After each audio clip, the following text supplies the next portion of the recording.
Everyone, welcome back to my channel. स्वागत है आप लोग का पूजा बिट्टू ब्लॉग्स में एक बार फिर से।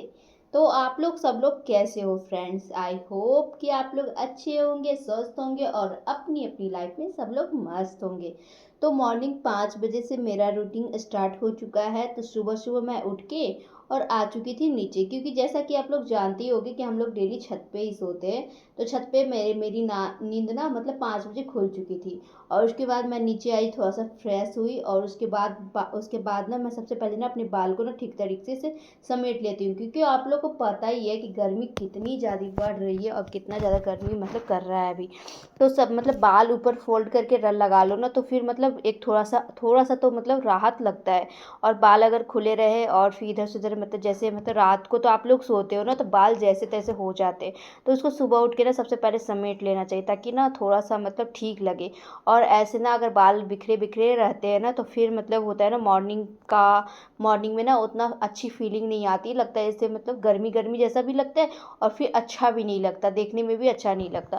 और ये रहा मॉर्निंग का व्यू 5 बजे का। 5 बजे ना पूरा इंजोरा मतलब अंधेरा ना हट जाता है। और सब लोग छत पे भी सोए हुए ही थे। तो 2 जगह 3 जगह मच्छरदानी लगता है। तो एक तो हम लोग लगाते हैं और 2 फिर रेंटदार है वो लगाते हैं। और आसमान का ऊपर आसमान आकाश का नज़ारा देख ही सकते हो। रात को न लग रहा था कि कितना बारिश होगा कितना बारिश होगा, लेकिन पूरा मतलब उतना पूरा बादल छा गया था, पूरा बादल मतलब घेर दिया था। लेकिन रात को ना बारिश नहीं हुआ। हम लोग सबको लग रहा था कि रात को हम लोग को उठ के नीचे जाना पड़ेगा, पर फिर भी होता है ना, ऊपर सोने का आदत हो जाता है ना खुले में, तो फिर नीचे नींद नहीं आती है। और नीचे मैं 1-2 दिन सो के देखी हूँ कि मुझे नींद ही नहीं आ रही है नीचे, क्योंकि ऊपर ना जब से हम लोग आए हैं ना तब से गर्मी में हम लोग ऊपर ही सोते हैं। और ऊपर में सोने का ना मज़ा बहुत आता है, क्योंकि ऊपर में ना सब लोग एक जगह रहते हैं, बातचीत करते करते कब नींद आ जाती है पता भी नहीं चलता। फैमिली टाइप के सब लोग एक जगह मतलब अच्छा लगता है। और उसके बाद मैं नीचे आई और रूम में ना रात को ही मैं सोची थी झोल सब जितने भी घर में हो रहे हैं ना, सारे झोल को हटाऊंगी। क्योंकि झोल पता है घर में अगर झोल होता है ना, तो फिर कर्जा बहुत ज़्यादा बढ़ता है। कर्जा बढ़ता है तो झोल बढ़ता है। तो झोल ना घर में बिल्कुल भी नहीं रहने देना चाहिए। झोल ना थोड़ा बहुत भी होता है तो उसको हटा देना चाहिए। तो मैं पूरे रूम में एक एक जगह देख के सब जगह जहाँ जहाँ मेरा मतलब हाथ चूम रहा था, क्योंकि झोल झाड़ने वाला ना मुझे खोजना पड़ता और फिर पूछना पड़ता। और सब लोग अभी सोए हुए हैं, तो अभी 5 बज रहा था। तो 5 बजे तब तक मैं अपना रूम का मतलब झोल उल जो होता है ना, वो सब झाड़ू से ही जहाँ जहाँ तक मेरा हाथ गया मैं वहाँ तक साफ़ कर दी। और बेड भी उसके बाद मैं झाड़ूंगी। बेडशीट मैंने बिछा दिया और उसके बाद मुझे लगा कि नहीं, पहले झोल झाड़ देते और लगे हाथों मतलब झाड़ू भी करके निकल ही जाएंगे रूम से। तो यहाँ पे ना 5 बजे ही मतलब आजकल तो आपको पता ही गर्मी का टाइम है, गर्मी के टाइम में ना 5-6 बजे तक ना धूप भी निकल जाती है, 6:30 बजे धूप निकल जाती है। तो इसीलिए जब हम लोग 4 बजे मेरा नींद टूटता है ना, तो 4:30 बजे हम लोग घूमने के लिए चले जाते हैं। तो 5 बजे तक घूम के आ जाते हैं। और अगर 5 बजे नींद टूट खुले ना, तो फिर हम लोग घूमने नहीं जाते, क्योंकि तब तक ना पूरा मतलब होता है ना पूरा मतलब साफ दिखने लगता है। और फिर उस टाइम ना उतना मज़ा नहीं आता घूमने टहलने में, मतलब उतना जो रिलैक्स फील होता है ना वो सुबह के टाइम ही होता है। सुबह के टाइम ना आपको ताज़ा ताज़ा पूरा हवा आएगी। और फ्रेंड्स, आप लोग को ना मेरी ब्लॉग वीडियो देखनी थोड़ी सी भी पसंद आती होगी ना, तो मेरे वीडियो को थोड़ा सा लाइक कर देना और मुझे थोड़ा सा सपोर्ट ज़रूर करना। आपके सपोर्ट की मुझे बहुत ज़रूरत है। और उसके बाद मैंने बेड को सही कर दिया और झोल मैंने झाड़ दिया है। और कॉटन का जो बेडशीट होता है ना, जो मतलब गर्मी में होता है ना कि जितना पुराना से पुराना आप बेड शीट लगाते हो ना, उतना ही आपको आराम दे रहता है, उतना ही मतलब अच्छा लगता है। शरीर में भी आराम लगता है। सोते हो ना आप लोग, तो मतलब लगता है कि हाँ चलो मतलब थोड़ा सा आराम लगा। और नया अगर बेडशीट बिछाते हो तो फिर मतलब शरीर को भी मतलब अच्छा नहीं लगता। और नए चीज़ में ऐसे भी कंफर्टेबल होने में थोड़ा सा टाइम लगता ही है। और गर्मी में तो मतलब उतना टाइम ही नहीं है कि मतलब कि गर्मी में थोड़ा सा मतलब नया बिछाओ और 2-3 दिन के बाद कंफर्टेबल नहीं। गर्मी में लगता है जितना पुराना हो उतना ही अच्छा हो, जितना पुराना हो उतना ही अच्छा हो। और उसके बाद उसमें ना कॉटन का बेडशीट में बहुत ज़्यादा आरामदेह लगता है। तो यहाँ मैंने मतलब बेडशीट लगा दिया है और फिर दोनों तकिया जो था रूम का, दोनों तकिया मैंने लगा दिया है। और परी अभी सोई हुई थी। और उसके बाद यहाँ पे ना पूरा अंगना में मतलब होता है ना, बारिश जब होता है ना तो पूरा चींटी चींटी जैसा पूरा मतलब होने लगता है। पूरा घर में ना चींटी चलने लगती है। जब भी बारिश होता है ना, तो पहले से होता है कि हाँ चींटी चल रहा है तो बारिश होता है, बस बहुत लोग कहते हैं। तो पूरे घर में इधर उधर सब जगह चींटी था। तो यहाँ पे मैं सबसे पहले यहाँ पे ना अंगना को धो दी थी। तो यहाँ पे बर्तन को करने के बाद यहाँ पे अंगना मैंने साफ़ अच्छे तरीके से कर दिया है, क्योंकि चींटी रहेगा ना तो फिर बच्चे हैं घर में और फिर इधर से उधर मतलब पैर वैर में लग जाते, तो चींटी जो लाल वाली चींटी जो होती है ना, वो जो काटता है ना वो बहुत ज़्यादा ज़ोर लगता है। और काला वाला जो चींटी होता है ना वो काटता है तो नहीं लगता है, लाल वाला चींटी थोड़ा सा तेज़ काटता है। तो उसका ना पूरा मतलब होता है ना कि हाथ पैर पूरा लहरने लगता है। और उसके बाद फिर मेरा ना 5:30 बज चुका था और 5:30 बजे मैं छत पे चली गई थी। मम्मी छत पे ही ब्रश व्रश करके और फिर स्नान कर ली थी। और उसके बाद मैं भी मतलब परी को नहाई, परी उठ चुकी थी। तो परी उठने के बाद देखती है ना कि मम्मा नहा रही है, तो वो भी ज़िद करने लगती कि मम्मा मैं भी नहा लेती हूँ। और गर्मी का टाइम है, उठने के बाद ही से ही गर्मी लगनी स्टार्ट हो जाती है। तो यहाँ पे मैं परी को नहा दी थी और परी का जो टी शर्ट और गंजी था ना वो मैंने धो दिया है, और फिर जो थोड़ा बहुत था वो भी मैंने धो दिया है। और मेरे हस्बैंड गए थे ना तो उनका 1-2 शर्ट था, तो वो भी बोल रहे थे धो के मतलब धो के रख देना। लेकिन रोज़ मैं सोच रही हूँ और रोज़ भूल जा रही हूँ, रोज़ ध्यान से थोड़ा सा उतर जा रहा है। और डेली सोचती हूँ, नीचे जाती हूँ तो डेली सोचती हूँ कि इसको धो के ना रख दूँगी, फिर मतलब ध्यान से उतर जाता है। तो यहाँ मैं नहा ली हूँ और अब जाऊँगी नीचे पूजा पाठ कर लूँगी। 6 बज भी नहीं रहा था और धूप निकल ही चुकी थी। अच्छे तरीके से धूप नहीं निकली थी, लेकिन धूप निकल गई थी।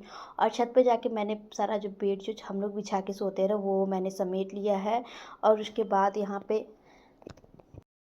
पे नीचे आ गई हूँ मैं पूजा पाठ करने के लिए। तो यहाँ पे जो एक जो धोया हुआ 1-2 ना मैं ना जो चुंदरी होती है ना, ओढ़नी जो होता है उसको मैं धो के रखती हूँ ताकि पूजा करने में यूज़ में आए। और ऐसे मतलब होता है रेगुलर जो ओढ़ती हूँ ना उसको पूजा पाठ करने टाइम हम लोग नहीं ओढ़ते, जो धोया हुआ रहता है उसी को ओढ़ते हैं। तो 2 दुपट्टा मैं हमेशा धो के रखती हूँ ताकि पूजा वूजा करूँ तो उस टाइम ओढ़ लूँ।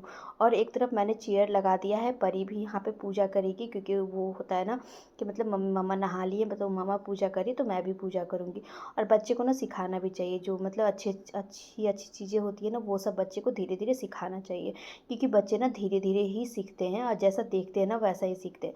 तो फिर मैं यहाँ पे अपनी बेटी से आरती दिलवा रही थी। तो यहाँ पे फूलों ढेर सारा फूल ला के भगवान जी को मैंने सजा भी दिया था। और फूल ला के मतलब भगवान जी को सजाते हैं ना तो बहुत अच्छा लगता है, और भगवान जी देखते हैं ना तो भगवान जी को देख के ना बहुत आनंद मिलता है और पूजा करने के बाद शांति भी बहुत मिलती है।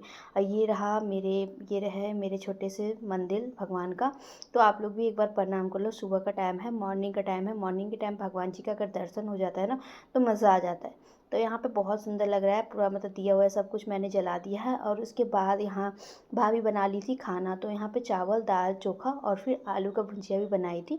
तो आलू का भुजिया मैंने नहीं लिया था क्योंकि मम्मी खाई थी ना तो उसी में छोड़ दी थी। तो मम्मी बोली कि मेरे में से ही ले लेना, तो मैं अलग से नहीं ली थी। तो चावल दाल चोखा और फिर भुजिया। और खाने के 1-1.5 घंटा के बाद मैं यहाँ पे आ गई चाय बनाने के लिए। तो यहाँ गर्म पानी को गर्म होने के लिए मैं दे दी और उसके बाद उसमें अदरक घस के अदरक मैं कूट के डालती हूँ। तो अदरक डाल दी, अदरक और फिर उसके बाद चाय पत्ती डाल के थोड़ी देर मैं इसको खौलने दूँगी। तो अब मैं आज से जैसे मेरी सासू माँ बनाती थी ना वैसे चाय बना के देखती हूँ कि पीने में कैसा लगता है। वो ना ज़्यादातर चाय ऐसे ही बनाती थी। और यहाँ उसके बाद इसमें मैं डाल दी चाय पत्ती और अदरक, थोड़ा देर थोड़ी सी 5 मिनट नहीं 2 मिनट खौल जाएगा। और उसके बाद मैं इसमें दूध ऐड करूँगी। तो सुधा का दूध में क्या होता है ना कि सुधा के दूध में आप ज़्यादा पानी डाल सकते हो, ज़्यादा पानी नहीं, जितना दूध उतना पानी आप डाल सकते हो। और फिर गाय का दूध जो आता है ना, गाय के दूध में आप थोड़ा सा भी पानी मिलाते हो ना तो वो चाय अच्छा नहीं लगता, पानी पानी जैसा लगने लगता है, पीने का मन ही नहीं होता। और सुधा का दूध होता है कि थोड़ा सा गाढ़ा होता है ना, तो उसमें आप थोड़ा सा ज़्यादा मात्रा में भी मतलब दूध मिला सकते हो, पानी मिला सकते हो। तो मैं यहाँ पे 2 कप पानी डाली थी और 2 कप दूध डालूँगी। तो हम लोग 4 आदमी हैं तो 4 कप आराम से हो जाएगा और थोड़ा बहुत बचता है। तो फिर परी को हम लोग चाय बिस्किट मतलब चाय ब्रेड जो भी खाती हूँ वो मैं इसको खिला देती हूँ। और उसके बाद यहाँ ये खौल चुका है 2 मिनट में, और 3 मिनट लगा और इसको ना खौलने में। और उसके बाद जो दूध था ना सुधा का मैंने उसमें डाल दिया है और उसके बाद धीरे धीरे ये खौल रहा है। और ना मतलब दूध डालने के बाद मैं इसमें चीनी डालती हूँ। तो चीनी डालने के बाद खौल चुका है। ये रहा मेरा 3 कप चाय। मम्मी गिलास में पीती है इसलिए मम्मी का मैं लास्ट में निकालती हूँ। तो आप लोग को मेरा चाय बनाने का तरीका कैसा लगा आप लोग बताना। और उसके बाद यहाँ जो थोड़ा बहुत बर्तन था ना, वो सब खाना पीना खाने के बाद जो हो जाता है, तो वो मैं यहाँ पे लेके बैठ गई थी। और मौसम ना बहुत ख़राब किया हुआ था, बारिश का मौसम किया हुआ था, 2-3 दिन से बारिश का मौसम कर रहा है। तो यहाँ मेरी बेटी क्या करती है ना, ज़्यादातर जो भी मैं बर्तन धो के रखती हूँ ना, वो उठा उठा के ले जाके रखती है। लेकिन अभी बारिश हो रही थी और इसमें ना वीडियो में उतना पता भी नहीं चल रहा है, लेकिन बारिश हो रही थी, इसलिए मैं जल्दी जल्दी सारा बर्तन सब धो धो के, और जो सब्ज़ी रखने वाला स्टैंड होता है ना, उसी में मैं रखते जा रही थी। तो यहाँ फिर बारिश ना मोटा-मोटा बूँद जो होता है ना, वो वाला गिर रहा था। और मोटा वाला बूँद ना ज़्यादा देर तक नहीं गिरता है। एक ही मतलब धीरे-धीरे ही गिरता है, लेकिन मोटा-मोटा में भीग जाते हैं जल्दी। तो आधा बर्तन मैंने धो लिया था और फिर आधा ना छोड़ के चली गई थी, ताकि इसलिए ना, क्योंकि मैं भीग रही थी ज़्यादा। तो यहाँ पे फिर मैं आई 2 मिनट, फिर भी बारिश हो ही रहा था, तो मैं सोची यहाँ पे बर्तन ना धो के हटा ही देती हूँ। थोड़ा सा भीग जाऊँगी तो कोई बात नहीं, फिर सूख भी जाएगा। और गर्मी इतनी ज़्यादा है ना कि थोड़ा सा ठंडा ठंडा जैसा लगेगा अगर भीग गई तो। और अभी का जो बारिश होता है ना, ये मतलब होता है ना कि ये बारिश में अगर आप नहाते हो ना, तो घमौरी उमौरी ना कम होता है। तो घमौरी उमौरी भी ना ही नहीं होने का मतलब टेंशन होता है। तो घम कोई बात नहीं, भीग गई तो ठीक ही है। तो यहाँ पे फिर मैं यहाँ पे पूरा मतलब अंगना जो होता है ना, उसको साफ़ करती हूँ। और यहाँ मेरी बेटी को देख सकते हो, यहाँ मेरी बेटी क्या कर रही है, छम-छम। मतलब बच्चे ना, बारिश होती है ना, उन उसका ना इंतज़ार करते रहते हैं, और बच्चे ना बहुत ज़्यादा एक्साइटेड होते हैं। हम लोग भी जब बच्चे थे तो फिर पानी में नहाने का बहुत ज़्यादा मन करता था, बहुत ज़्यादा नहाते थे मम्मी लोग से छुप-छुप के। तो वही बात है। और फिर बचपना ऐसे बचपना ना बहुत प्यारा होता है, और हर एक चीज़ के लिए मना करना अच्छा भी नहीं लगता। तो यहाँ बार-बार परी ना, यहाँ पे बादाम मैं भून के ला दी थी। तो यहाँ परी मेरी बेटी बादाम खा रही थी और बारिश को देख रही थी, और फिर भीग के फिर आ रही थी, फिर खा रही थी। और इसको बादाम ना भूंजा हुआ बहुत अच्छा लगता है, तो मैं इसको ना घी में हल्का नमक डाल के भूंज देती हूँ। और बारिश देखते हो तो कितना कस के एकदम आया हुआ है। तो आप लोग तरफ बारिश हो रहा है या नहीं हो रहा है, आप लोग बताना। मेरे तरफ तो बहुत ज़ोर बारिश हो रहा है, और 1-2 दिन से मौसम भी ख़राब है। और आज का ब्लॉग वीडियो आप लोगों को कैसा लगा, आप लोग ये भी ज़रूर कमेंट करना। तो मिलते हैं आप लोग से नेक्स्ट ब्लॉग वीडियो में, तब तक के लिए बाय बाय, टेक केयर।